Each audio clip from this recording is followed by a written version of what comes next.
Para mi hermana mayor, que quiero como a una madre, le dedico esta canción para rendirle homenaje. Agradecido yo estoy y darte las gracias quiero, porque cuidaste de mí, yo te adoro y te venero.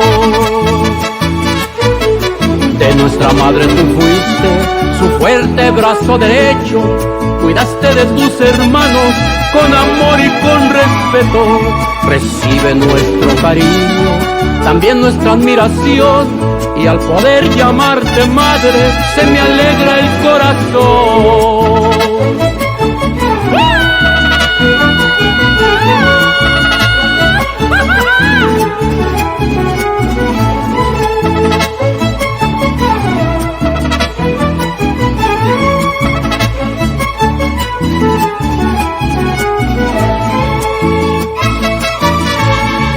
Eres una gran mujer, te lo digo con amor, porque también mis hermanos lo piensan igual que yo.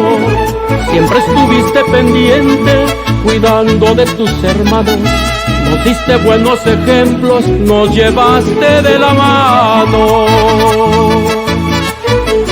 De nuestra madre tú fuiste su fuerte brazo derecho, cuidaste de tus hermanos con amor y con respeto.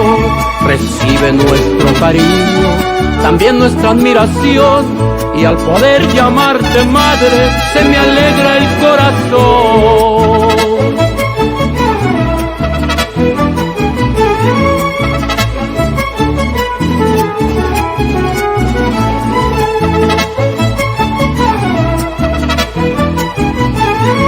Con amor y con respeto, recibe nuestro cariño, también nuestra admiración. Le pido a Dios que te dé muchos años más de vida, que te dé mucha salud, que te llene de alegría. Gracias a Dios que pudiste una familia formar, gracias por lo que me diste, Dios te bendiga, mamá.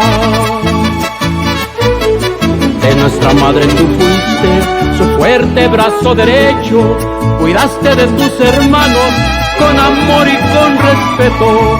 Recibe nuestro cariño, también nuestra admiración, y al poder llamarte madre se me alegra el corazón.